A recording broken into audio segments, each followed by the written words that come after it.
میں سندھ کا جو سب سے بڑا عہدہ رکھنے والے لوگ ہیں ان میں سے ایک سے ملا جا کر، اور جب جا کے ملا میں نے ان کو اپنا مسئلہ بتایا کہ ہم جو ہے یہ آئینی قانونی جد و جہد کر رہے ہیں اور اس میں آپ کی ہمیں مدد چاہیے، تو انہوں نے کہا آپ بالکل صحیح کہہ رہے ہیں، یہ تو دھوکہ مجھے بھی ہو چکا ہے۔ پریڈی اسٹریٹ پہ جو منکرین ختم نبوت کی جو ارتداد خانہ بنا ہوا ہے وہ بظاہر مسجد جیسا بنا ہوا تھا، کوئی بھی دور سے دیکھے تو یہی اس کو دھوکہ ہو کہ یہ مسجد ہے۔ وہ کہنے لگے کہ وہ اتنا بڑا انتظامی افسر ہے، وہ کہنے لگا کہ میں جب وہاں گیا کسی معاملے میں تو ظہر کا وقت ہوا،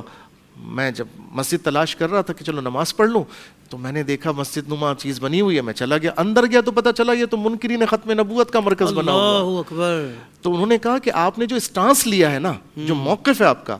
بالکل رائٹ ہے اور مجھ سے جو ہو سکا میں کروں گا۔ ایک بہت بڑے افسر نے کہا میرا نام بھی غلام نبی ہے اور میں ہوں غلام نبی، اور میں بتاؤں کہ جب میں پہلا افسر لگا تو میری پوسٹنگ ان کے شہر میں ہوئی، تو وہاں میں نے دیکھا کہ کبھی کبھی جھگڑوں کی مجھے خبریں ملتی، میں انٹیلیجنس سے کہتا کہ ذرا تفصیل لے کر آؤ، وہ کہتے کہ یہ جو منکرین ختم نبوت ہیں قادیانی ہیں یہ جو لڑتے ہیں مسلمانوں سے، اور جب ان کے خلاف ریئیکشن کے طور پر ایف آئی آر کٹوائی جاتی ہے، قانون ساتھ میں لینے والی بات کی جاتی ہے، تو وہ جو ہے نا منکرین وہ ناچتے گاتے اور خوشیاں مناتے ہیں۔ میں ان سے پوچھا کہ اس نے کہا، افسر نے کہا کہ میں نے اپنے انٹیلیجنس سے کہا آپ ذرا معلوم کرو یہ خوشی کیوں مناتے ہیں؟ تو وہ کہنے لگے جناب جس کا نام ایف آئی آر میں آ جاتا ہے نا اس کو ویزا پکا ہو جاتا ہے، اس کا اسائلم اس کو مل جاتا ہے، اس کو پناہ مل جاتی ہے۔ وہ یہ دکھا کر اپنے لیے یورپ میں پناہ مانگتے ہیں، اپنے آقاؤں کے پاس جانے کے لیے آسانیاں تلاش کرتے ہیں۔ تو ان کی شرارتوں کا ایک مقصود یہ بھی ہوتا ہے کہ یہ مظلوم بھی بنے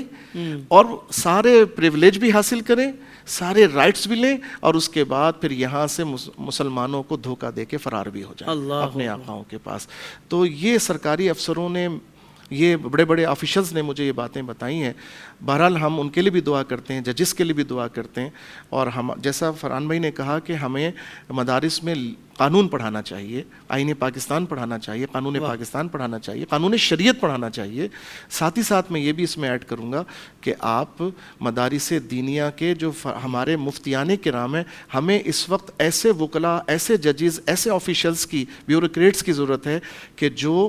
دین بھی پڑھے ہوئے ہوں، جن کی نظریاتی بنیادیں مضبوط ہوں، اور پھر وہ آگے بڑھ کر دنیاوی لحاظ سے جب پریکٹس کریں گے تو انشاءاللہ پھر اسلام کا پرچم، ختم نبوت کا پرچم بلند ہوگا۔ سبحان اللہ۔ جی فرحان میں کچھ کہنا چاہ رہا ہوں۔ دو چھوٹی سی باتیں ادھر ایڈ کرنا چاہوں گا۔ ایک تو جو انہوں نے وہ آفیسر کے حوالے سے کہا کہ ان کو دھوکہ ہو گیا وہ ارتداد خانے کو دیکھ کے، تو 298 بی اور سی کے اندر ایک لفظ ہے ویزیبل ریپریزنٹیشن، مرئی نقوش جو نظر آتے ہیں، تو اس کے تحت بھی اگر وہ اپنی ارتداد خانے کو مسجد کہیں تو یا دکھائیں ویزیبل ریپریزنٹیشن سے، تو وہ بھی جو ہے وہ قانوناً جرم ہے۔ ایک تو یہ بات ہو گئی۔ دوسری بات، ایک بات یہ میں کہنا چاہوں گا کہ دیکھیں اگر یہ ختم نبوت کے منکرین اپنے آپ کو غیر مسلم تسلیم کر لیتے ہیں، پاکستان کا معاملہ اپنی جگہ پہ، دنیا بھر میں یہ Amnesty international, United nations, human rights commission اور دوسرے اداروں میں جا کر یہ کہتے ہیں کہ پاکستان کے اندر ہمارے ساتھ ریلیجیس پرسیکیوشن ہوتی ہے، ہمارے ساتھ ظلم ہوتا ہے۔ بھائی کیا ظلم ہوتا ہے آپ کے ساتھ؟ ہمیں مسلمان نہیں کہنے دیتے۔